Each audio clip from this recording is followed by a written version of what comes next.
दोस्तों जय हिंद, वंदे मातरम। दोस्तों आज की वीडियो में मैं आप लोग को बताने वाला हूँ सीआरपीएफ की पैरामेडिकल की जो 2013 में क्वेश्चन आया था। ये तो पैरामेडिकल की क्वेश्चन नहीं, जो सीआरपीएफ की ट्रेड्समैन जो सफाई कर्मचारी की जो क्वेश्चन आया था, इसकी 2013 की जो ट्रेड क्वेश्चन 10 क्वेश्चन लेकर आए हूँ, आप लोग के साथ डिस्कशन करूंगा। दोस्तों डिस्कशन करने से पहले मैं ये बोलना चाहता हूँ, कई यूट्यूब चैनल है जो मेरे क्वेश्चन को दिखा रहे हैं, तो वो लोग दिखाइए, कोई दिक्कत नहीं, पर यार उल्टा सीधा करके दिखा रहे हैं तो मैं ये बोलना चाहता हूँ उन जैसी यूट्यूब चैनल से आप दूर रहिए।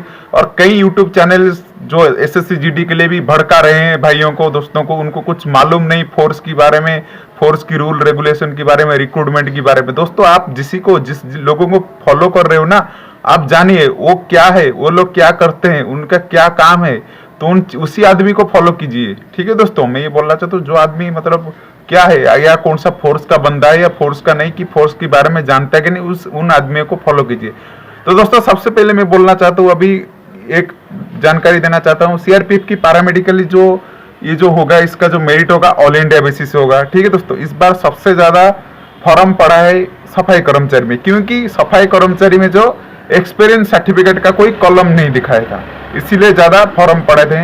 और उसके बाद कुक, उसके बाद वाटर कैरियर, उसके बाद वाशरमैन, उसके बाद मसालची वगैरह में फॉर्म बढ़ाए। तो दोस्तों मैं ये बोलना चाहता हूँ भाई, तो आप लोग ऐसा कीजिए, तो रिटर्न की तैयारी बढ़िया से कीजिए। इसका रिटर्न मिनिमम इस बार इतना फॉर्म गिरा है, क्योंकि लॉकडाउन में पहली बार एक जो भर्ती निकाला था उस समय तो इसका फॉर्म बहुत गिरा था। तो मैं ये बोलना चाहता हूँ भाई लोग, आप लोग इसका रिटर्न बहुत बढ़िया से मेहनत कीजिए। इसका जो है ज्यादा कॉन्टेस्ट होगा रिटर्न में और ट्रेड टेस्ट में। ज्यादातर लड़के जो डिस्क्वालीफाई होंगे, मेरिट में छटेंगे, जितना नहीं छटेंगे उससे ज्यादा सबसे रिटर्न में और ट्रेड टेस्ट में। दोस्तों मैं ट्रेड टेस्ट और रिटर्न का बढ़िया से करूंगा, बढ़िया से तैयारी करूंगा।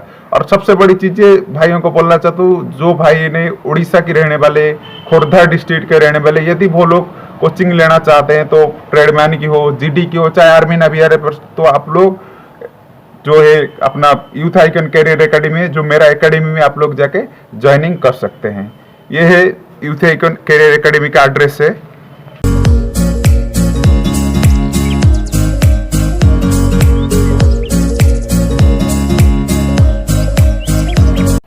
दोस्तों ये जो सफाई कर्मचारी ट्रेड की ये जो सबसे बात जान लीजिए दोस्तों, कई भाइयों ने मुझे बहुत सारे कमेंट में पूछ रहे हैं, तो मैं ये बोलना चाहता हूँ सफाई कर्मचारी की कोई बुक नहीं मिलता है, स्पेसिफिक बुक नहीं मिलता है। इसका क्वेश्चन, ट्रेड की क्वेश्चन, ये एक्सपीरियंस का क्वेश्चन होता है। ठीक है दोस्तों, आपका जितना एक्सपीरियंस है, आप लोग के अपना जितना ट्रेड के ऊपर ज्ञान है, उसके ऊपर क्वेश्चन आप लोग को आएगा।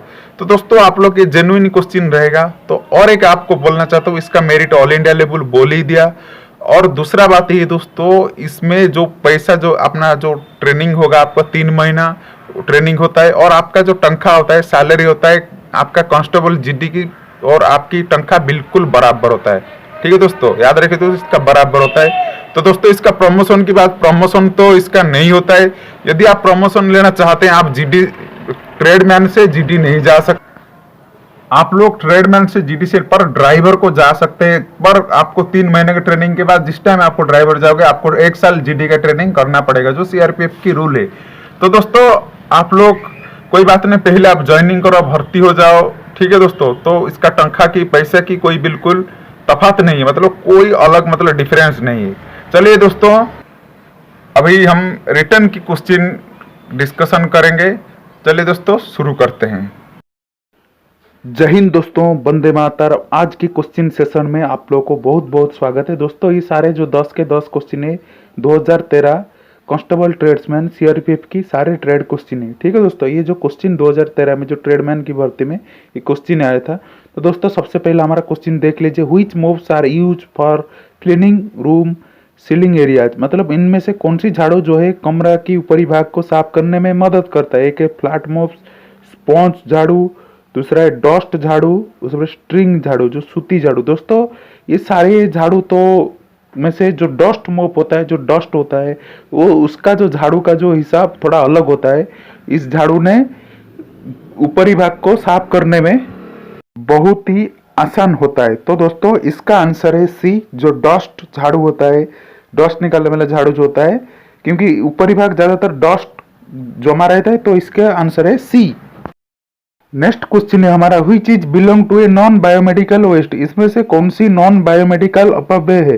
तो दोस्तों पहले बायोमेडिकल में नॉन बायोमेडिकल समझ लो। दोस्तों नॉन बायोमेडिकल जो होता है, जो मेडिकल से नहीं निकलता है, जो इसका मतलब स्पेशल मेडिकल से जो कचरा नहीं निकलता है, और जो बायोमेडिकल होता है जो मेडिकल से ही कचरा ही निकलता है। तो दोस्तों नीडल, सुई, disposable cups, syringe, blood bag. दोस्तों ACD, सुई, सिरिंज, ब्लड बैग तो यही मेडिकल से तो इसका मेन जो कचरा होता है निकलता है। तो डिस्पोजेबल कप जिसपे हम कभी कभी दिखे होगे दुकान में चाय पीते हुए, ये हो, मतलब ये नॉन बायोमेडिकल वेस्ट होता है। ठीक है दोस्तों।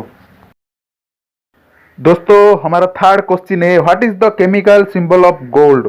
सोना का जो रासायनिक संकेत होता है दोस्तों, कईयों का अपना जितना भी चीज होता है हमारी सारे का रासायनिक संकेत केमिकल साइन होता है। तो दोस्तों इसका जो केमिकल सिंबल है AU, और जो लैटिन नाम होता है एरम से इसका नाम है AU। तो इसका आंसर है C। दोस्तों हमारा चौथा question, in which waste is belong to organics, इनमें से कौन सी जो जैविक अपशिष्ट की कचरा होता है। तो दोस्तों एक प्लास्टिक बोतल, कांच, फूड सॉइल्ड पेपर, डस्ट। दोस्तों इनमें से दोस्तों ये जो आंसर है C, फूड सॉइल्ड पेपर हो। दोस्तों फूड सॉइल्ड पेपर जो होता है ना दोस्तों, ये जो है कई पेड़ों की पत्ते से ये बनता है। तो दोस्तों ये जैविक अपशिष्ट बोलते हैं। याद रखिए दोस्तों, ये जो कहीं भी पेपर हो, कागज हो, घास से, कहीं कहीं पेड़ों से, काट से ये बनता है। तो दोस्तों पेपर आ गया, मतलब सोच लीजिए, मतलब यही मतलब जैविक कचरा जो होता है दोस्तों, जैविक अपशिष्ट होता है। तो दोस्तों इसका आंसर है C। दोस्तों हमारा फिफ्थ क्वेश्चन है, which gas causes ozone layer depletion, इसमें से कौन सी गैस जो ओजोन स्तर को खराब और नष्ट करने का कारण है। एक Ne, CFC, HESO4। दोस्तों इसका आंसर है CFC, जो क्लोरोफ्लोरोकार्बन होता है। ये जो गैस है ओजोन लेयर, ओजोन स्तर को खराब करने में कारण है दोस्तों। दोस्तों हमारा सिक्स्थ क्वेश्चन है, which wastage can produce compost, इनमें से कौन सी कचरा जो कंपोस्ट बनाने में काम नहीं आता है। दोस्तों कंपोस्ट जानते हैं, मतलब जो जैविक प्रक्रिया से जो अपना वो ये सार बनाया जाता है कंपोस्ट। तो ग्रास, घास, स्ट्रॉ भी एक घास होता है, सीमेंट, आस, और मैनुअल जो होता है खाद होता है। तो दोस्तों ये जो सीमेंट आस होता है, जो अपना सीमेंट का जो ये होता है राख होता है, तो सीमेंट का राख जो होता है इसमें से कंपोस्ट नहीं बन पाता है दोस्तों। ठीक है दोस्तों, जो इसका आंसर है C। याद रखिए दोस्तों, सीमेंट का राख से ये नहीं बनता है। बाकी मैनुअल जो होता है खाद होता है, स्ट्रॉ ये घास, एक घास होता है, और ग्रास तो घास ही होता है। तो दोस्तों इनका आंसर रहेगा C। दोस्तों हमारा सेवेंथ क्वेश्चन है, which acid found on orange, संतरा में कौन सी एसिड मिलता है। इसका ऑप्शन है citric acid, acetic acid, lactic acid, formic acid. दोस्तों संतरा में पाए जाने वाला जो एसिड होता है वो होता है साइट्रिक एसिड। ठीक है दोस्तों, याद रखिए दोस्तों, साइट्रिक एसिड जो है संतरा में मिलता है। वैसे ही अपना विनेगर वगैरह में जैसे एसिटिक एसिड, दही जो अपना होता है लैक्टिक एसिड, वैसे ही तो साइट्रिक एसिड ही होता है संतरा में। तो इसका आंसर होगा क्या A। ठीक है दोस्तों। दोस्तों हमारा eighth question, which is not a communicable disease, इसमें से कौन सी संक्रमित बीमारी नहीं है। Micelles, TB, diabetes, dengue. दोस्तों इसका आंसर है जो डायबिटीज, क्योंकि दोस्तों डायबिटीज एक संक्रमित बीमारी नहीं है। जिस भाई को डायबिटीज होता है दोस्तों, उसका जो है अपना शरीर का ही बीमारी, अंदर की बीमारी होता है दोस्तों। ये जो संक्रमित नहीं होता है, एक से दूसरे को नहीं होता है। बाकी जो ये तीनों ऑप्शन है इनमें से एक दूसरे को हो सकता है। दोस्तों हमारा नाइन्थ क्वेश्चन है, who are called friends of farmers. तो दोस्तों किसान की दोस्तों किसे कहा जाता है। एक है बिच्छू, केकड़ा, केचुआ और गाय। दोस्तों इसका आंसर है केचुआ। ठीक है दोस्तों, क्योंकि एक केचुआ जो होता है मिट्टी को इतना पतला कर देता है जिसके वजह से ज्यादा से ज्यादा ऑक्सीजन अपने पेड़ को मिल पाता है, और खेती करने बहुत ही हेल्पफुल हो जाता है। तो दोस्तों इसका जो आंसर है C, अर्थवर्म, केचुआ। दोस्तों हमारा आखिर क्वेश्चन है, who can treat the disease of teeth, दांतों की बीमारी की कौन इलाज कर सकता है। एक कार्डियोलॉजिस्ट, डेंटिस्ट, ऑर्थोपेडिस्ट, डाइटिशियन। तो दोस्तों इसका आंसर है B, डेंटिस्ट। डेंटिस्ट जो होता है जो दांतों की बीमारी की इलाज कर सकते हैं। ठीक है दोस्तों, तो इसका आंसर है B। तो दोस्तों ये आशा करता हूँ ये आप लोग को अच्छा लगा होगा। आशा करता हूँ भाइयों को वीडियो थोड़ा इन्फॉर्मेटिव होगा दोस्तों। और कई भाइयों ने मुझे भी कमेंट में पूछे थे, सर सफाई कर्मचारी की वर्दी मिलते है कि नहीं। दोस्तों वर्दी मिलता है, मैं जितना जितना मॉडल का वर्दी पहन के, कभी खाकी पहनता हूँ, कभी कम्बैट पहनता हूँ, सारे वर्दी आपको भी मिलेगा। ऐसा आपको टेंशन नहीं भाई सफाई कर्मचारी है तो उसको वर्दी नहीं मिला, बिल्कुल मिलेगा। तो मैं दोस्तों कई बार आप लोग वीडियो में देखोगे कई प्रकार का वर्दी पहनता होगा, तो सारे प्रकार का वर्दी आप लोग को मिलेगा। ठीक है, तो आशा करता हूँ वीडियो आप लोग का अच्छा लगा होगा। यदि वीडियो अच्छा लगा तो हमारे चैनल को सब्सक्राइब कीजिए और वीडियो को शेयर कीजिए।